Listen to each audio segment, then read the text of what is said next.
Muchas gracias a la universidad, en la persona de Virginia, por esta invitación una vez más. Es ya el séptimo año creo que estoy acá.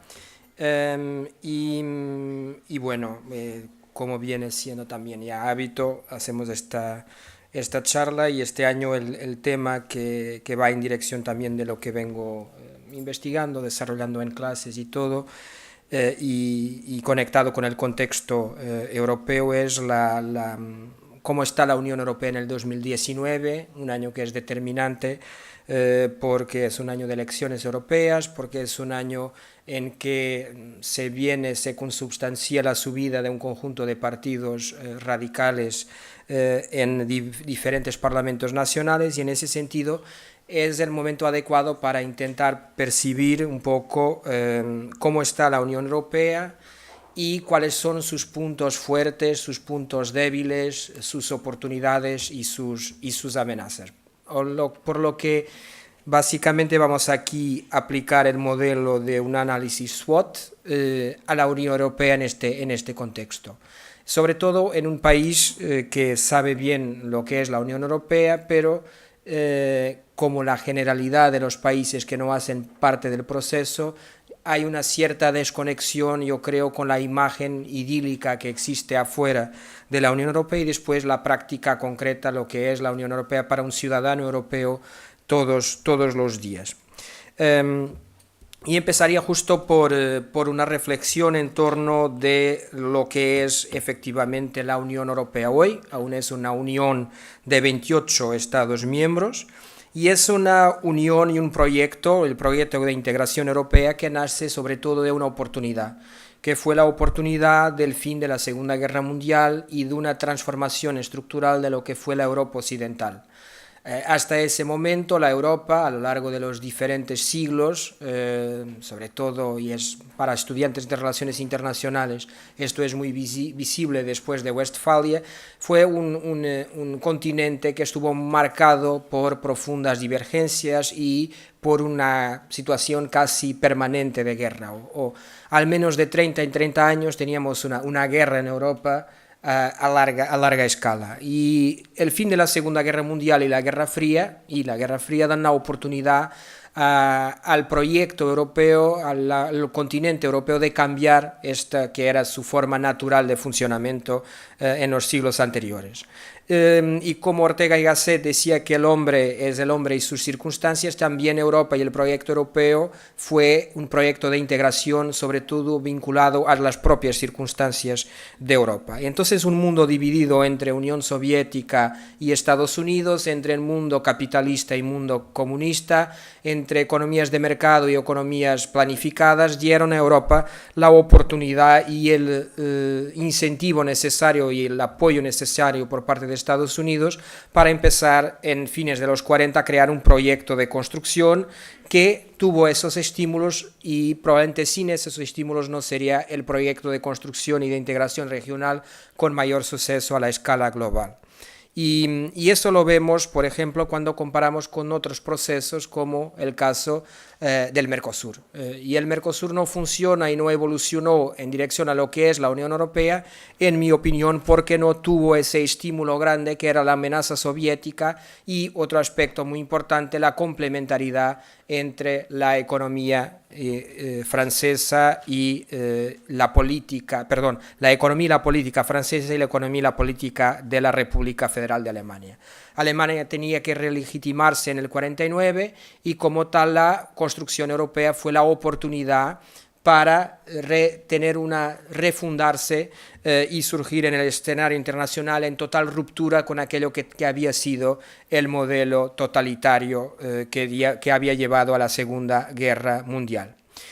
Por otro lado, si miramos a Mercosur, vemos que entre Brasil y Argentina no hay la rivalidad, y nunca hubo la rivalidad que hubo entre Alemania y Francia, con una dimensión tan devastadora, y no hubo el estímulo de los Estados Unidos porque Latinoamérica era una región periférica de la Guerra Fría, no estaba en el corazón de la Guerra Fría, y como tal nunca hubo la necesidad de cohesionar estados en una coalición contra una amenaza como la soviética, que cohesionó por la negativa, la Europa occidental en el post-Segunda Guerra Mundial. Entonces, hoy día lo que vemos con la Unión Europea es algo que tiene origen en los años 40-50 y vemos lo que avanzó más en la Unión Europea fue justo lo que tuvo estímulos económicos para avanzar, estímulos comerciales. Y esa complementariedad entre Alemania y Francia, en una Alemania que quería volver a tener margen en el sistema internacional para emergir, una Alemania que optó por emergir como potencia económica y no como potencia política o militar, permitió una complementariedad con Francia que fue lo que marcó efectivamente el mundo del post de Segunda Guerra Mundial y de la Guerra Fría. No obstante todo lo que vemos en términos de crisis en Europa en los últimos años, después del fin de la Guerra Fría, del marco de la crisis de 2008, del 2009, de la crisis de las deudas soberanas, lo que vemos es que no obstante los intentos de destrucción del proyecto europeo que vienen desde afuera y desde adentro, la Unión Europea continúa a ser, comparativamente a otros espacios mundiales, un espacio de estabilidad y de prosperidad, lo que se materializa en términos de índice de desarrollo humano, de Producto Interior Bruto per cápita y de la atracción que el proyecto mantiene para otras partes del mundo en términos de su modo de actuar y de lo que es la prosperidad en este espacio. Pero después de este marco más genérico y de este que es mi posicionamiento con relación a la Unión Europea, propongo ahora que miremos un poco la cuestión de cuáles son las fortalezas y cuáles son las debilidades, o sea, hagamos un análisis interno a lo que es la Unión Europea y el espacio europeo. En primer lugar, en cuanto a fortaleza de la Unión Europea, yo creo que está la consistencia de su propio proceso histórico. La forma como sobre todo dos grandes potencias rivales en los años 10, 20, 30 lograron superar esas rivalidades en cuestión de 15 años y construir un proyecto común en términos primero económicos y después también económico-políticos, es un marco de la fuerza que tiene este proyecto. Pensad en Alemania en los años 20 y el reducido grado de interacciones económicas que tenía con Francia. Pensad en todo el discurso político de los años 30 de Alemania con relación a Francia y de Francia con relación a Alemania. Pensad en la Primera Guerra Mundial y en cuestión de 3-4 décadas hay una transformación total del proceso para un espacio de correlacionamiento y de integración económica que empieza en los años 50 con el carbón y el acero y después con las mercancías y la Comunidad Económica Europea. En ese sentido, esta dimensión histórica es probablemente la principal garantía del proceso europeo y su principal fuerza. Y después, ¿en qué se materializa más esto? Nosotros muchas veces en Europa si miramos al debate, hay una concentración muy amplia del debate en torno de cuestiones políticas y no de cuestiones comerciales. Y porque nunca se logró una integración política, nunca se logró una federación efectiva en términos europeos. Lo que tenemos en Europa es un espacio de cooperación política reforzada, pero en todo lo que tiene que ver con política exterior, los estados tienen total margen de maniobra para hacer sus opciones. Ahora lo vimos por ejemplo, con Venezuela. No hubo una posición conjunta de la Unión como un todo de reconocimiento al autoproclamado presidente de Venezuela. Hubo posicionamientos asumidos por los distintos estados con relación a esta autoproclamación. ¿Por qué? Porque no hay algo que esté en común, que esté integrado. La política exterior no está integrada. En defensa también hay un debate permanente sobre cómo evolucionar en términos de un ejército europeo, cómo relacionarse con la NATO, cómo relacionarse con Estados Unidos. Pero esto siempre en un marco en que puede haber cooperaciones reforzadas, pero no hay integración. Los estados, en sus varios intentos de integrar políticamente, años 54, con la Comunidad Europea de Defensa, Constitución Europea, por ejemplo, en el 2005, todos estos intentos de federalizar de una forma forzada han fallado a lo largo de la historia europea. Pero el hecho de que no se haya logrado una integración política no quiere decir que no haya una integración económica. Y ese es el gran triunfo de la Unión Europea y el gran triunfo de la integración europea. Es que mientras estábamos siempre mirando para la cuestión política y los debates políticos, en un proceso más discreto, pero acelerado, las economías se fueron integrando de una forma sin precedentes en términos mundiales, en términos de integración entre distintos estados soberanos. Por eso ahora, cuando miramos al Brexit y al debate del Brexit, todo el mundo pensaba que la cuestión del Brexit se iba a jugar en el relacionamiento político y porque la cuestión de las fronteras y la cuestión también de la moneda única, y no sé, en el debate del referéndum, los distintos actores políticos británicos no supieron transmitir a la ciudadanía que la integración europea era mucho más de que las políticas más visibles de la Unión Europea. Entonces, en el día después del Brexit, hay que empezar a negociar la salida y hay un entramado, un tejido de hilos muy pequeños de una integración muy profunda en términos comerciales y en términos económicos y en términos de consumo, que fue necesario empezar a desmantelar ese tejido de una parte con relación a la Unión Europea. Y entonces fue ese el momento que los británicos y los europeos también en general y las opiniones públicas se apercibieron de lo que fue la gran fraude del debate del Brexit. La fraude porque mucho más que políticas, macropolítica, hay un conjunto de integración en términos de comercio, en términos de competencia, en términos de derecho del trabajo, que está integrado y que hizo el percurso con el Reino Unido desde el 73. Y eso es a la vez la principal fortaleza de la Unión Europea. Es cuando, en términos prácticos, en términos concretos, es cuando la Unión Europea llega para debatir algo en términos comerciales, es la mayor potencia del mundo.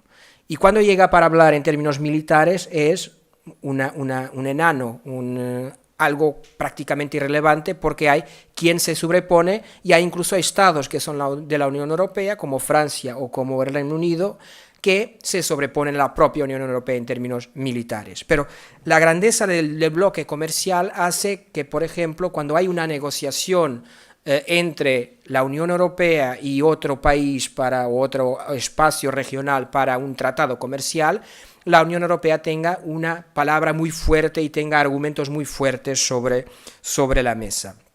Y eso es visible, por ejemplo, en los acuerdos comerciales que hay entre la Unión Europea y otros estados y los términos en que esos acuerdos son firmados, que son siempre, o en la generalidad de los casos, bastante favorables a las posiciones europeas.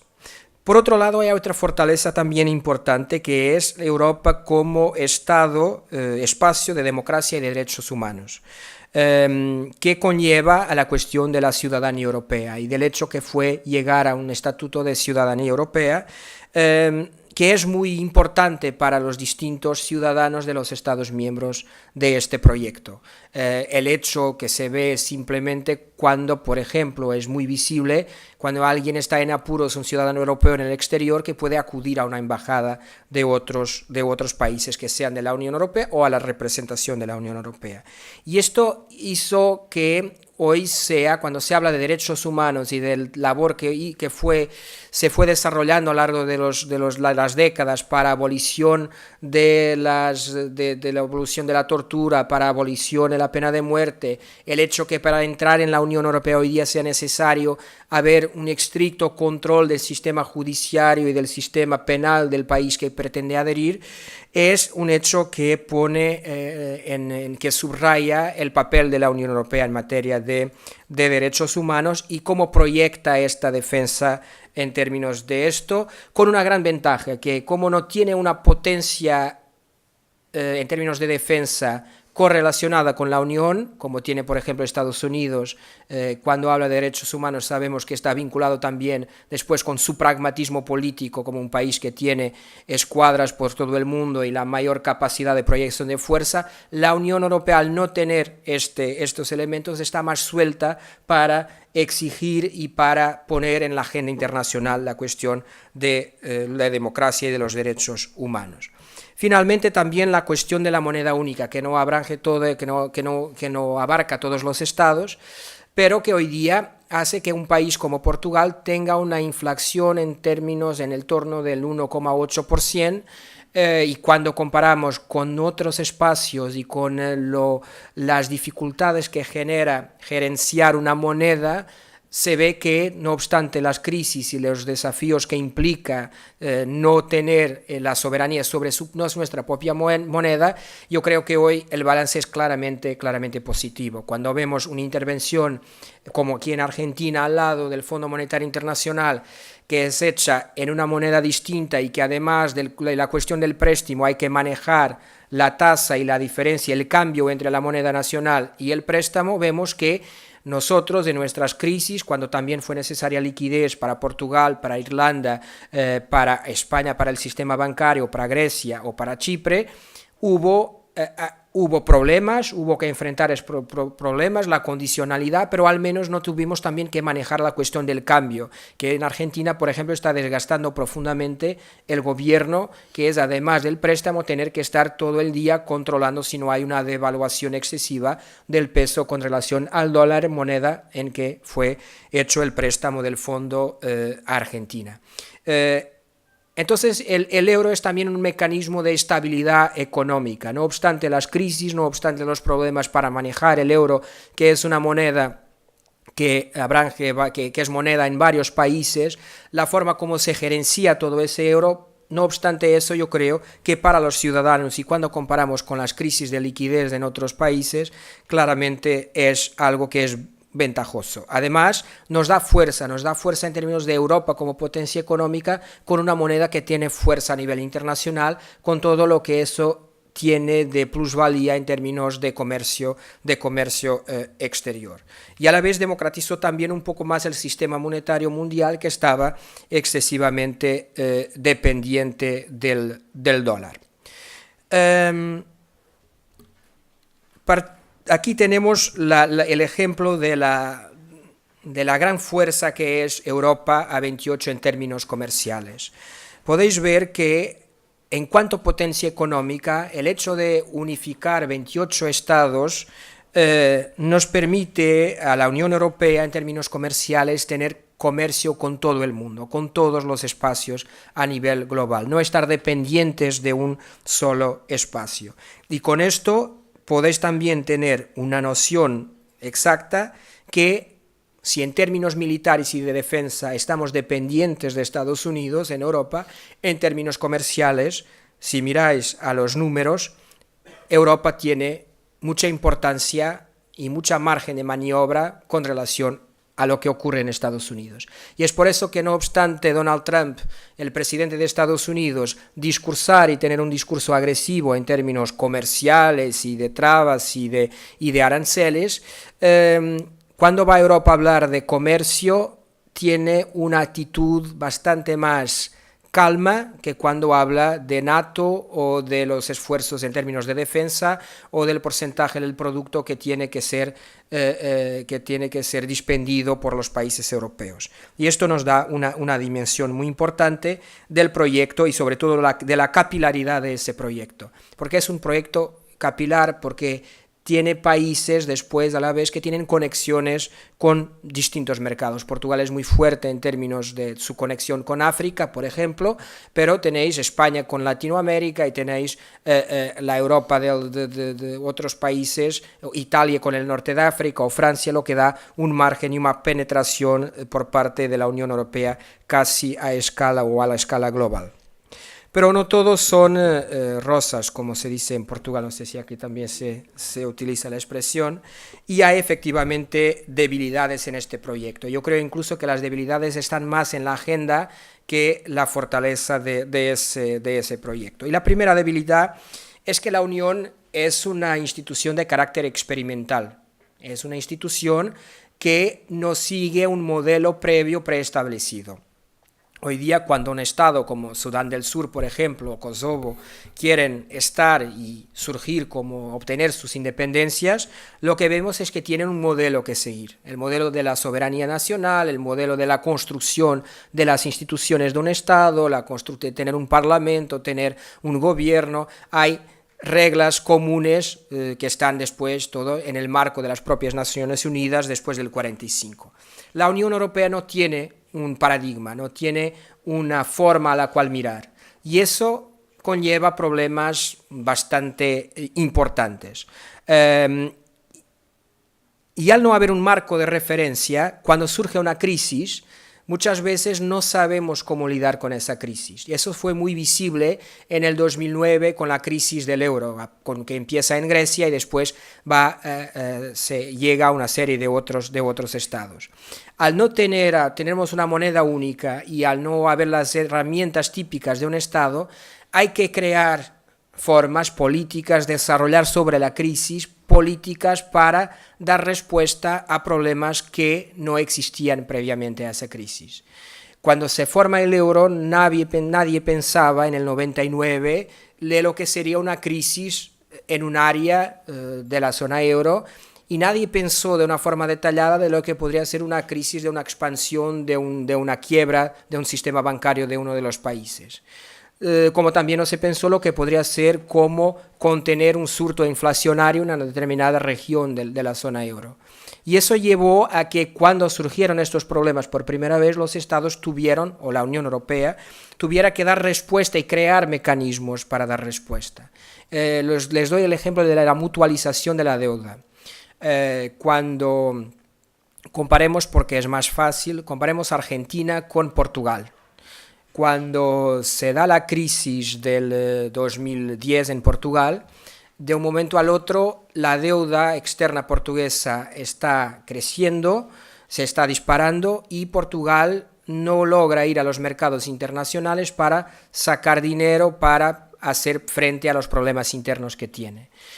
En cuanto en un sistema con moneda propia hay un intento primero de imprimir más dinero para hacer frente al problema, cuando no tenéis la máquina para imprimir el dinero, tenéis que pedir ese dinero en los mercados internacionales. Entonces hay un reflejo automático de la crisis en el coste de la deuda de un país. Y hay que dar respuesta a esto, pero hay un momento en que el país no puede acudir más a los mercados y tiene básicamente que pedir a sus socios en el marco europeo un préstamo, porque hay que lograr tasas más bajas por el coste de ese dinero. Y en ese sentido no hay margen de los estados para desvaluar su moneda, lograr potenciar sus exportaciones. ¿Por qué? Porque todo está en el marco del euro y todo se va a una relación de deuda directa o de pedir un auxilio directo. No es posible devaluar para intentar ir a buscar más dinero al exterior, potenciar sus exportaciones. Esos mecanismos dejan de existir. Entonces, la Unión Europea de un momento al otro se apercibió que estados que tenían estos problemas tenían forzosamente que obtener ayuda de la propia Unión, de la propia zona euro, porque estos estados no tenían herramientas para dar una respuesta monetaria tradicional a los problemas que estaban surgiendo. Tuvo entonces que inventarse, y eso fue fundamental en este contexto, el papel de los principales países europeos, sobre todo de Alemania, que ganan mucho peso en ese momento, para para desarrollar la política de préstamos y progresivamente hacer que un mecanismo que fue ad hoc, que fue algo provisional para una solución, se consolidara como un fondo de larga escala para acudir a problemas en el euro. O sea, el euro surge en el 99 y solo se crea el Fondo Europeo de Estabilización en el 2012. Esto es 13 años después de la moneda es que tenemos un fondo y un mecanismo claro con reglas definidas para hacer frente a las crisis. Y esto demuestra lo que es una gran debilidad, es no tener un paradigma para seguir y tener que, no diré improvisar, pero crear soluciones sobre la marcha de los acontecimientos. Otro problema que es muy visible, por ejemplo, en las elecciones europeas, en que hay una baja participación, siempre más baja que en elecciones nacionales, en la generalidad de los estados. En Portugal, por ejemplo, la abstención para las elecciones europeas es en torno del 65%, contra algo en torno del 40% en las últimas elecciones generales. Justo porque es difícil una identificación de los ciudadanos con el proyecto europeo. Los ciudadanos por lo general no tienen una noción de la forma como la Unión Europea influye en sus vidas. Y esto lleva a que después se sientan abandonados por el proyecto europeo. Bruselas está muy lejos de los centros de decisión de cada uno de los estados. Y no por coincidencia, los estados donde la Unión Europea tiene una mejor imagen son los que son más cercanos al centro. Benelux, por ejemplo, son los 3 estados donde hay una mejor impresión del proyecto europeo. ¿Por qué? Están cerca, porque hay una proximidad, una visibilidad del proyecto que no hay en otros espacios. Y esta ausencia de identificación es muy grave porque la Unión Europea hoy día tiene mucha importancia en términos de lo que es toda la actividad económica de un Estado. Por ejemplo, el hecho de que miles de enfermeros portugueses o cientos de enfermeros portugueses puedan estar en el Reino Unido está directamente conectado con el proceso europeo de apertura y de libre circulación del trabajo. No obstante, no hay una atención específica de los portugueses con respecto al que es el proceso que lleva a este tipo de libertades. El otro aspecto importante que en Europa es muy evidente es el envejecimiento de la población, que es un desafío muy grande en 2 aspectos. La relación de Europa con la inmigración, por ejemplo, en el 2004, a partir del 2004, lo que permite salvar el sistema de seguridad social español de la quiebra es la inmigración de ecuatorianos, de peruanos, de latinoamericanos que llegaban a España en un momento que España estaba en crecimiento. Porque los países son muy cínicos. Uno puede ser inmigrante ilegal, pero puede aportar a la vez a la seguridad social, lo que es algo que nos demuestra cómo las cosas funcionan. Yo puedo estar ilegal en un país, pero puedo ir a la seguridad social de mi país y darme alta de la seguridad social, aunque no tenga un título que me habilite a trabajar en Portugal, por ejemplo. Y esto es algo complejo, y el envejecimiento de la población europea tiene necesariamente que conectarse a medio plazo con la cuestión de la apertura de las fronteras a la inmigración. No una apertura descontrolada, pero esto es fundamental, porque hoy día Europa es un continente envejecido. En el 2040 se prevé que en Europa haya más personas que estén aposentadas que personas activas en el mercado del trabajo. Y esto hace con que nadie con menos de 40 años tenga una perspectiva consistente de tener una reforma en línea con lo que se garantiza ahora teóricamente en términos jurídicos. Otro aspecto son los límites de la cooperación por la soberanía de los estados. Europa es un proyecto que es muchas veces comparado con una bicicleta.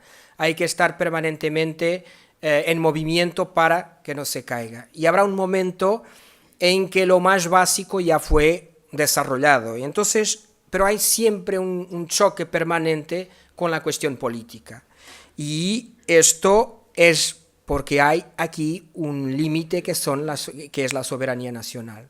Hay, por ejemplo, en el combate al terrorismo, que es un aspecto muy práctico de la vida de los europeos hoy día, porque sobre todo en el espacio Schengen hay libertad de circulación, aún así hay algunas dudas en las burocracias y las élites políticas de los estados en términos, por ejemplo, de intercambio de informaciones. Porque los servicios de informaciones fueron hechos a imagen y semejanza de la soberanía de los estados. Entonces es uno de los sectores donde los estados son más reacios a la hora de compartir informaciones. Y esto se demuestra, y estos límites que advienen de la soberanía nacional también demuestran que un proyecto práctico sigue teniendo que contar y sigue siendo un proyecto que no es una federación, es una unión de estados soberanos. Y esto conlleva, por supuesto, a dificultades. En términos ahora de factores y de oportunidades, sobre todo elementos que nos vengan desde el exterior y que pueden ser ventajas para la Unión Europea. La comparación con el exterior sigue mostrándonos que la Unión Europea, por muchos problemas que tenga, sigue siendo un marco y sigue siendo un espacio de estabilidad comparativamente a otras áreas. Y esto lo vemos ahora, por ejemplo, con Latinoamérica y con todo esto que se está viviendo en Venezuela y con los riesgos de regionalización de un conflicto interno. En Europa, afortunadamente, hay problemas de estos, pero sigue habiendo algunos muros de contención para la incorporación de problemas de esta naturaleza. La ventaja comparativa en términos comerciales, que es una Europa con Donald Trump como presidente de Estados Unidos. Comparativamente, y eso se ve, por ejemplo, con China. China tiene un buen relacionamiento comercial, con problemas, con dificultades, con la cuestión del 5G y de la tecnología móvil, todo eso, pero tienen por lo general hoy día una buena conexión comercial con Europa y por consecuencia también política. La capilaridad de su red de contactos exteriores, España con Latinoamérica, Portugal con África, Francia con el norte de África y no África Occidental, todo esto es una oportunidad para desarrollo de trocas comerciales con distintas partes del mundo y no estar en la dependencia exclusivamente, por ejemplo, en materia energética de una sola región. La propia popularidad del proyecto, sobre todo desde quien está afuera. Sigue habiendo ilusión en la ciudadanía de los diferentes países europeos que no están aún en la Unión Europea con respecto al proyecto europeo. También a otros países, por ejemplo, Cabo Verde, que es una antigua colonia portuguesa, un archipiélago en África, mira a Europa con gran expectativa y sigue mirando a Europa como un espacio que conlleva a oportunidades. La cuestión de la economía. Al final del día la cuestión es siempre, o puede ser, o muchas veces es la cuestión económica. Sigue habiendo un voto mayoritario con el bolsillo, con la billetera, con lo que con lo que nos sobra a fin de mes. Y en ese sentido, si hay áreas en las que soberanía muchas veces lleva a decisiones que no son propiamente racionales, lo que vemos es que en muchas cosas, en muchos espacios, la decisión política se define también en términos de racionalidad económica. Entonces, con la cuestión y con la cuestión económica y al ser una potencia comercial y económica, tenemos también en la práctica un espacio que lleva a otras ventajas que no sean directamente económicas, pero que estén conectados con ellas. Aquí tenéis la gran oportunidad entre la Unión Europea y América Latina, por ejemplo. Tenéis los diferentes, no abranje el Mercosur, porque después hay siempre una dimensión de proteccionismo de estos espacios, pero cuando miramos a la relación de la Unión Europea con América Latina, vemos que hay aquí 5 acuerdos marco comerciales que son muy importantes y que prácticamente bajan al cero los aranceles en términos de conexión entre la Unión Europea y estos mercados. Hablamos del acuerdo andino, acá hablamos de Caraíbas, hablamos de Chile, por supuesto que tiene y está negociando un acuerdo muy avanzado ahora que ya incluso vaya a combatir las trabas técnicas y no solo las trabas comerciales, económicas. La cuestión de América Central y de México. México también una gran oportunidad para Europa, sobre todo en un contexto de distanciamiento con relación a Estados Unidos.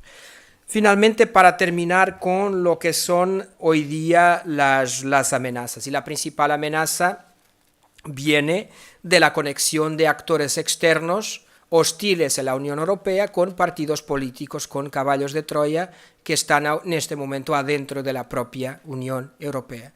Y esto es importante y esto hoy día ya tenéis herramientas para medirlo. Si veis lo que algunas organizaciones no gubernamentales de monitorización de redes sociales hacen, ya veis la famosa creación de perfiles falsos donde vienen y por supuesto hay aquí un ataque de que está siendo algo la Unión Europea, que viene de Rusia esencialmente, como ya también el sistema político norteamericano lo fue en las elecciones del 2016. Y esto es un gran riesgo. Se sabe que el gobierno ruso está financiando a derecha y a izquierda movimientos contrarios a la moderación en el cuadro europeo, financia y no hay grandes dudas que hay un buen relacionamiento, por ejemplo, entre Matteo Salvini y Vladimir Putin, como también se sabe acá que hay un relacionamiento bueno entre Nicolás Maduro y Vladimir Putin. Por lo que vemos, no es una cuestión de izquierdas y derechas, es más que todo un proyecto de poder que utiliza y potencia nuevas herramientas y que visa, me parece, la desestabilización del cuadro de algunos países y sobre todo de países de la Unión Europea. Francia con Frente Nacional, Italia con la Liga y con el Movimiento 5 Estrellas, pero sobre todo en el caso italiano la Liga, el buen relacionamiento entre Hungría o Polonia, por ejemplo, también con regímenes más musculados y con el poder de partidos políticos más musculados, y finalmente la creación de una especie de internacional de nuevos partidos que tiene como objetivo tener un buen resultado en las elecciones europeas para desde adentro probablemente causar inestabilidad al proyecto tal como lo conocemos hoy día. Después, la estagnación de las economías, por supuesto conectada con las desventajas comparativas con economías con población más nueva, con precios más baratos, con productos que empiezan a llegar y con los cuales Europa ya no logra competir, que es el caso de China y de India.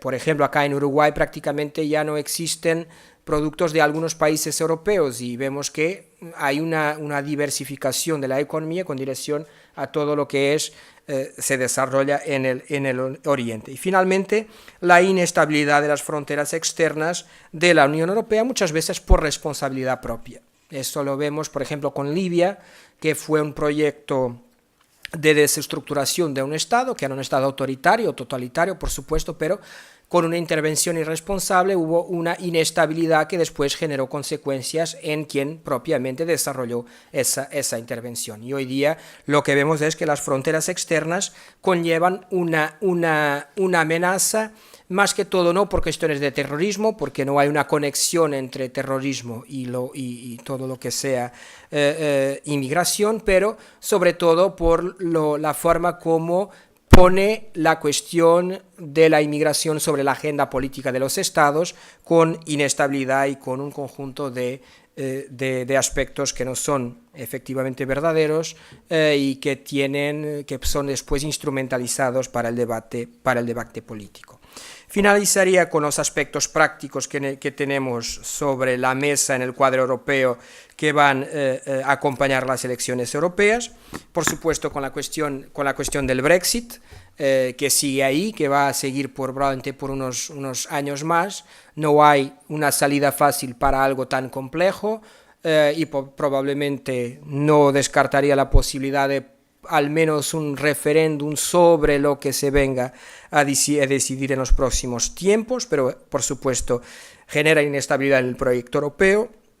La cuestión de Cataluña, que obligó a que Europa se uniera en torno de España en términos formales con relación a la soberanía nacional, sobre todo con recelo de que una eventual autodeterminación unilateral pudiera causar inestabilidad en otros países donde existen movimientos también nacionalistas y crear y destruir ahí lo que es una regla sagrada de la Unión Europea, que es el respeto por la soberanía de los estados.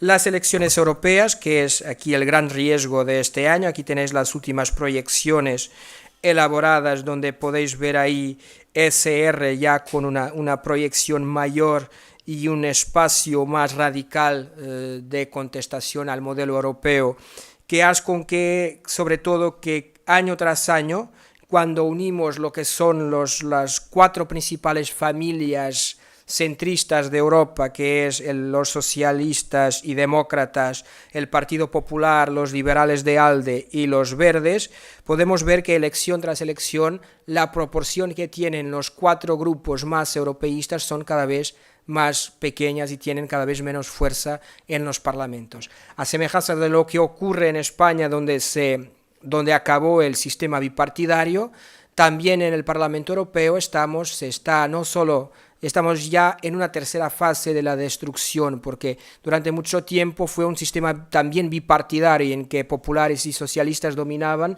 Después, progresivamente, alternativas fueron ganando fuerza, los verdes, ALDE, que también ya era fuerte, pero era el partido, ahí el tercer partido, pero ahora hay una pulverización mayor en términos de partidos políticos, lo que por supuesto tiene riesgos y puede generar riesgos de inestabilidad en el cuadro europeo. Finalmente, la cuestión del Tratado Unión Europea-Mercosur también, que estando en Uruguay no puede dejar de referirse.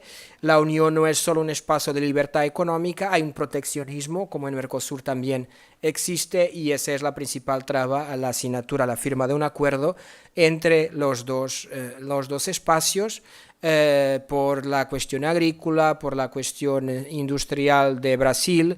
Hay ahí varios aspectos que hacen con que estos que son el paradigma de los dos espacios con más integración en términos teóricos tengan grandes dificultades para un proyecto de profundizar su cooperación interregional. Y bueno, quedaba por aquí, después en más preguntas podemos ver si hay algún tema más. Muchas gracias.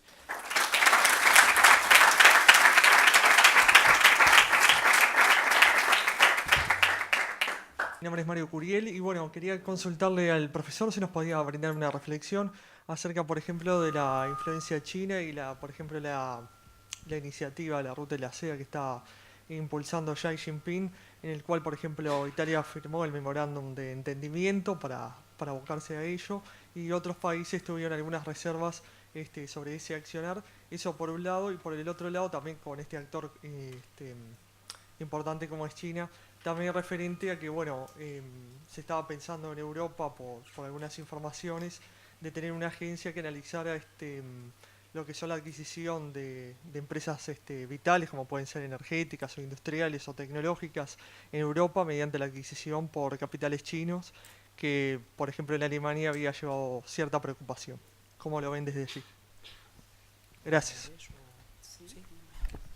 Bueno, aquí Portugal es particularmente afectado por eso, porque hay dos empresas estructurales para el sistema portugués, que es la REN, que es los transmisores de electricidad, que son de capital chino en este momento por la crisis, y EDP, que es lo que sería acá UTE, sí, que fue privatizada en los 90 y en la última etapa de privatización en el 2011-12, ya con la crisis y la necesidad de cortar los gastos del Estado y encontrar nuevas fuentes de financiación, se vendió lo que restaba del Estado a China Three Gorges, que es una de las principales eléctricas chinas. Y este es un debate que está encima de la mesa en Portugal de una forma consistente. Cuando las cosas van bien no se habla mucho del tema, pero efectivamente hay una preocupación de Europa por dos temas, creo. Uno es la cuestión de la tecnología, de la forma como, si controlas el capital de la empresa, puedes sacar tecnología que no controlas y que aún no tienes en el país, y eso creo que es más que evidente. Y por otro es la parte del control de la seguridad nacional, que es tener empresas que son o del Estado chino o controladas por el Estado chino o por empresas controladas por el Estado chino, controlando activos que son esenciales para la seguridad de un Estado, como la transmisión de electricidad. Y entonces, más que todo, hay ahí un debate, pero que desde el punto de vista teórico está en Europa, pero que en términos prácticos que es de la parte los estados tienen margen para hacer lo que entiendan con estos activos que son suyos. En términos ya de todo lo que es la ruta de la seda y todo lo que se está haciendo, más que todo es visto como, en mi opinión, una oportunidad en un momento en que Estados Unidos parece por ahora que está dando las espaldas a determinadas convenciones y acuerdos informales en términos de comercio exterior, con la propia Unión Europea, con el regreso de aranceles, que era algo que para nosotros no pensábamos que Estados Unidos volvería a poner la cuestión de los aranceles sobre la mesa. Yo creo que China tiene un abordaje muy pragmático, no pretende ser una potencia como era la Unión Soviética, el paradigma es totalmente distinto, pretende ser una Unión Soviética en su espacio, ahí sí, no hay margen para una independencia de Taiwán, no hay margen, pero a escala global su poder se va a afirmar de una forma totalmente distinta. Se va a afirmar esencialmente con la cuestión económica. Mirando a Venezuela nuevamente, tenemos dos paradigmas de actuación sobre la mesa, el ruso y el chino. En este golpe o intento de golpe de la semana pasada, los chinos se mantuvieron al margen de la cuestión en términos explícitos, porque muy probablemente estuvieron muy activos, pero no es una actividad que sea visible y que les convenga que sea visible, porque tienen ahí 40.000 millones de dólares, porque tienen ahí mucha inversión, y es de esta forma que China viene consolidando su poder a escala global, porque por lo que la ruta y el tren, el tren es importante porque hay que contar el número de países que esa ruta puede llevar. Es una entrada de China, por ejemplo, en territorios de Rusia, que eran del extranjero próximo de Rusia. Y esto puede llevar a que ese ferrocarril sea un cambio en términos del paradigma comercial y del relacionamiento comercial en Eurasia, porque dejamos de estar centrados en el debate en torno de Rusia, de la energía y todo, y pasamos a estar centrados en algo totalmente distinto. Y los chinos hacen las cosas pensando no en el año que viene, como también no tienen elecciones, no tienen que piensan con margen de maniobra y con mucho tiempo. Por lo que yo creo que ese puede ser una ruta y una herramienta muy importante para la consolidación de China como una de las principales o la principal potencia económica global que va a actuar y sabemos que actúan y que los flujos económicos y financieros tienen hoy profundas repercusiones en términos políticos y no hay que pensar, si pensamos en la Unión Soviética, vemos que nadie quiere acabar como acabó la Unión Soviética. Nadie quiere ser una potencia, digamos que 2.0. Ahora la potencia quiere ser 3.0, tener el know-how, las rutas, el conocimiento, el desarrollo tecnológico, y con esto logran con su smart power, como dice Joseph Nye, controlar ahí un conjunto de variables políticas sin tanques, aviones y todo lo demás.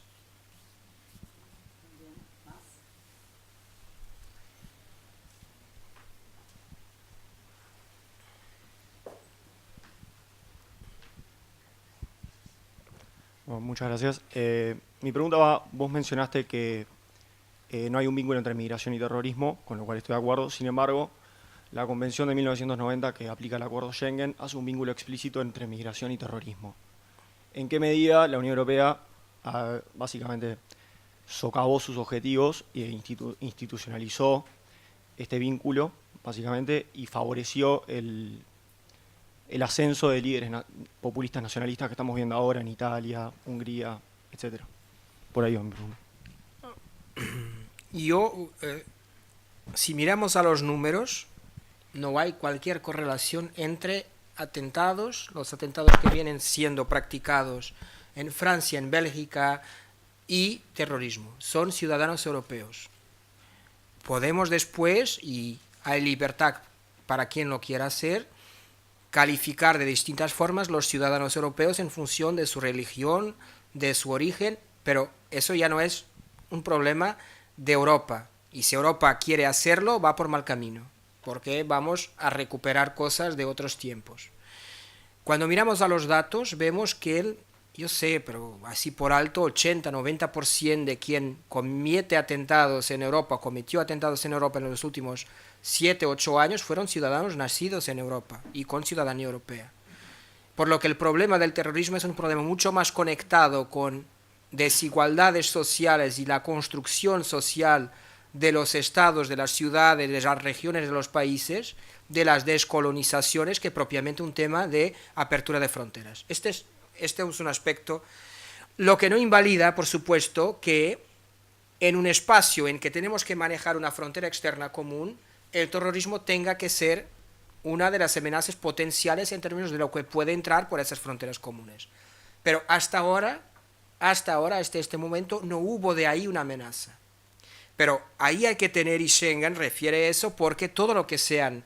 hay aquí algo que es muy importante, porque la frontera es uno de los elementos que definen un Estado desde hace siglos. La unidad política, la defensa, el control de la frontera, si miramos el propio Imperio Romano, en el norte de Inglaterra tiene ahí los vestigios de una muralla, que era la marca del fin del imperio. Eso es una preocupación constante en quien controla el espacio, el territorio. Por lo que cuando un país o 19 países van a abandonar el control de sus fronteras para ponerlo en común y crear una frontera externa común, están abandonando algo que es fundamental a su soberanía, es histórico, y tienen por supuesto que apurar sus mecanismos de intercambio de informaciones, de control, y poner todas las posibilidades, como sea la cuestión de la inmigración, de los refugiados y por supuesto de quien pretende entrar en el espacio con objetivos menos dignos o criminales.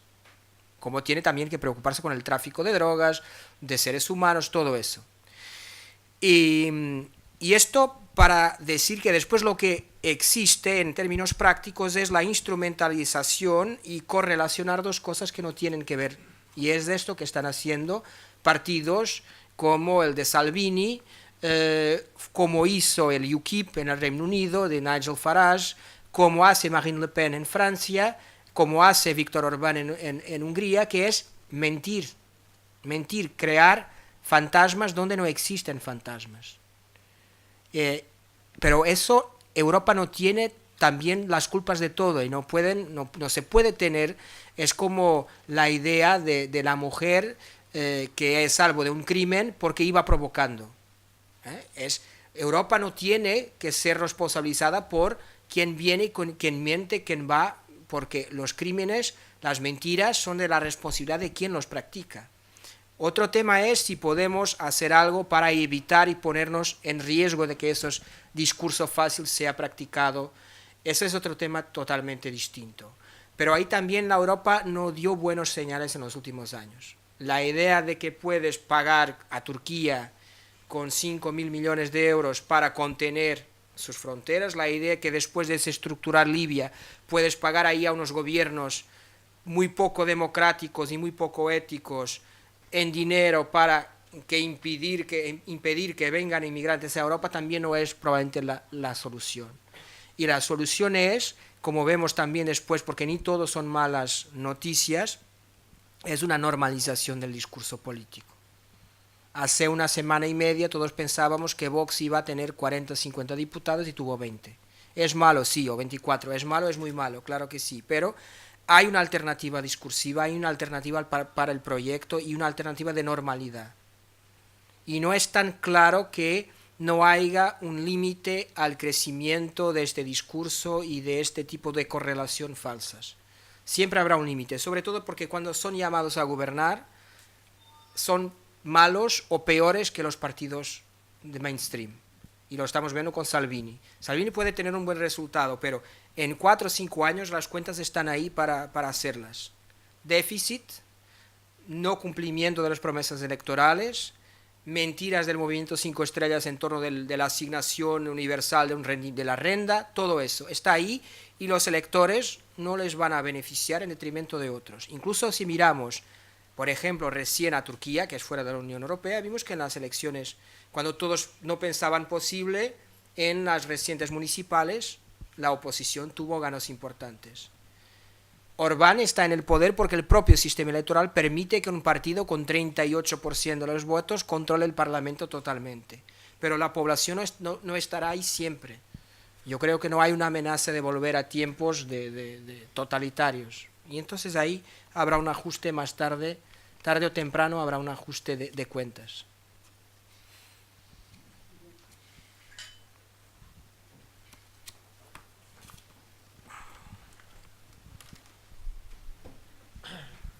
Gracias. Yo quería saber puntualmente cuando mencionaba el profesor sobre los bots y tal vez los ciberataques, algún caso puntual como para que nos pueda contar. Y quería hacer otra pregunta, sé que no se debe, pero quiero hacer otra pregunta también puntual. Si a nivel nacional hay algo de la situación actual de lo que es la Unión Europea que pueda influir en los mercados de acá, en la entrada de grandes empresas, por ejemplo. Y esas son mis preguntas.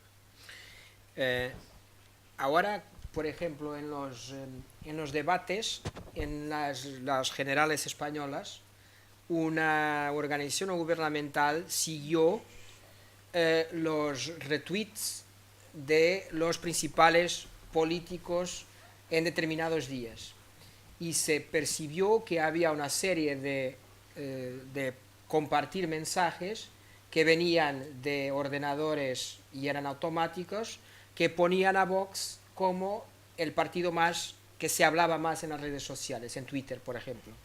Y después se hizo un monitoreamiento de dónde venían eso y se veía que el 80% de esos retweets tenían origen en mecanismos automáticos de reproducción del mensaje.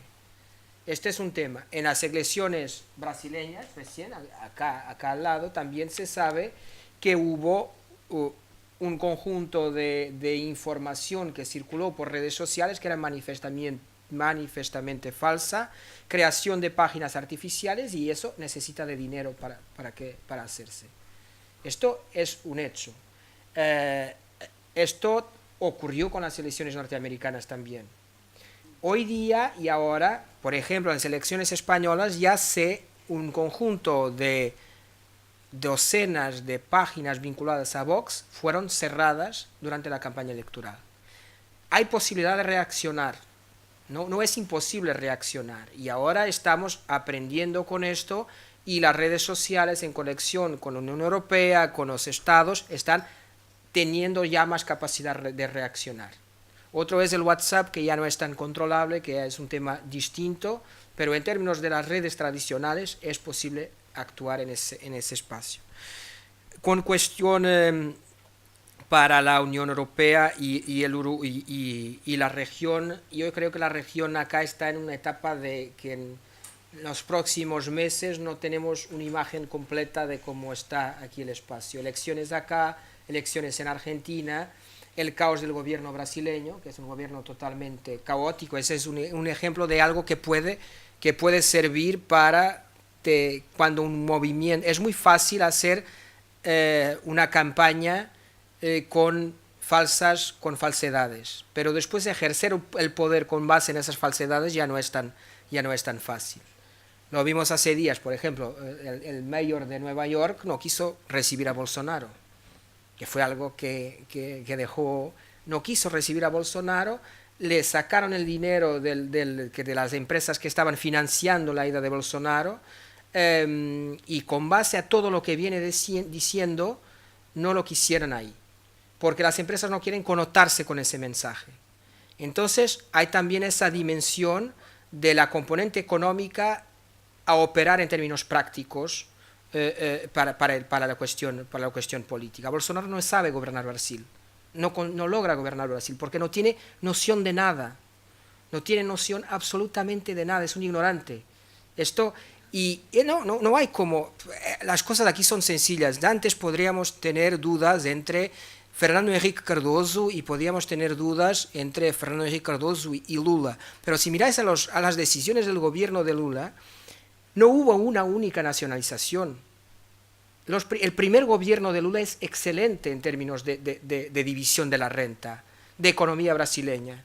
No hay cómo atacar eso, no hay datos para atacar eso, como el gobierno de Fernando Henrique Cardoso fue óptimo, muy bueno en términos de estabilización. Estas personas no saben manejar un país. Y esto va a ocurrir en los distintos estados donde estas personas lleguen al poder. Y ahí se va a dar la quiebra de estos movimientos nuevos. Entonces, en cuanto no tengamos la imagen de la región, si Macri sigue en Argentina o no, cómo va a ser el gobierno acá, cómo va a ser el gobierno Bolsonaro, porque va a haber un momento en que alguien con alguna racionalidad va a tener que dar un golpe de mano en el gobierno, probablemente los militares, curiosamente, que eran un poco el fantasma de la campaña, son hoy los que demuestran tener más los pies sobre la tierra. Y solo ahí podremos definir o comprender cuál será el marco para los próximos años de relación entre la Unión Europea y esta parte específica de la región, porque con Chile va de maravilla, con Colombia muy bien, porque está ya siendo implementado el acuerdo comercial, hay capital portugués, que es un país pequeño. Portugal tiene una red de supermercados en Colombia en este momento, hay capital.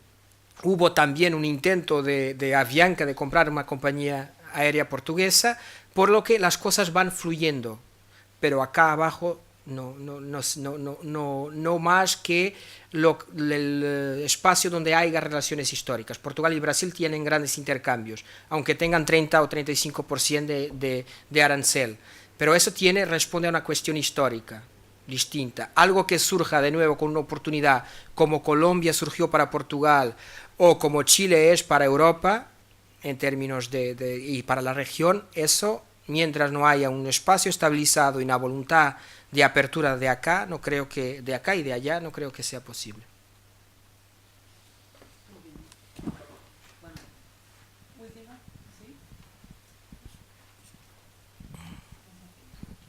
Bueno, muchas gracias por sus palabras. Mi pregunta va al mismo lado en relación a los extremismos. Si cree que el ascenso de los extremismos políticos puede generar un cambio sustancial en la parte política de la Unión Europea, o si cree que con las experiencias que han habido en Europa es suficiente como para que estos partidos no sigan teniendo popularidad. Gracias. Bueno, yo creo que las experiencias te refieres a los años 30, 40, al pasado. No, yo creo que los partidos serán evaluados como son los otros partidos. Como Trump dentro de 2 años, va a ser 2 años y medio, va a ser evaluado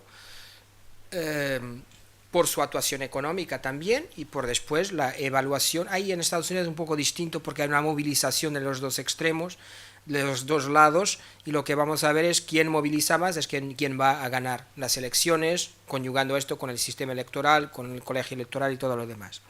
En términos de acá, yo creo que tarde o temprano los partidos extremistas serán evaluados como son los otros partidos, y ahí habrá oportunidades de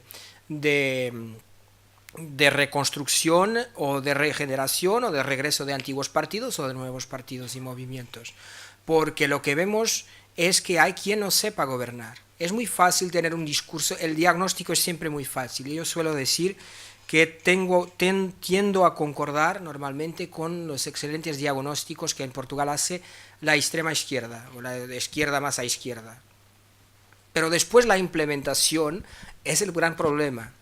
O sea, los extremismos son siempre, el diagnóstico, la identificación de los problemas son siempre fáciles de manipular y de poner sobre la agenda mediática, sobre todo en países con grandes crisis o que pasaron por grandes crisis. Pero después la implementación en el concreto de medidas que vayan en línea con el diagnóstico que se hizo, es el problema. El Brexit, Farage decía que todos serían rosas después del Brexit. Al día siguiente huyó. Boris Johnson huyó, delante de las cámaras huyó, se puso en un smart y huyó, no quiso responder cuando mitad del Reino Unido pensaba que iba a asumir como primer ministro porque era la cara más visible del Brexit. Huyó, porque Farage no hizo una propuesta, y los brexiters más radicales no hicieron una propuesta que sea racional que más allá de la negativa de bloquear todo lo que sean soluciones presentadas por la primera ministra. No hay una propuesta, no hay el coraje de presentar, porque la propuesta que hacen sería una hecatombe. Un ejemplo muy concreto sobre esto del Brexit. Si hay un Brexit,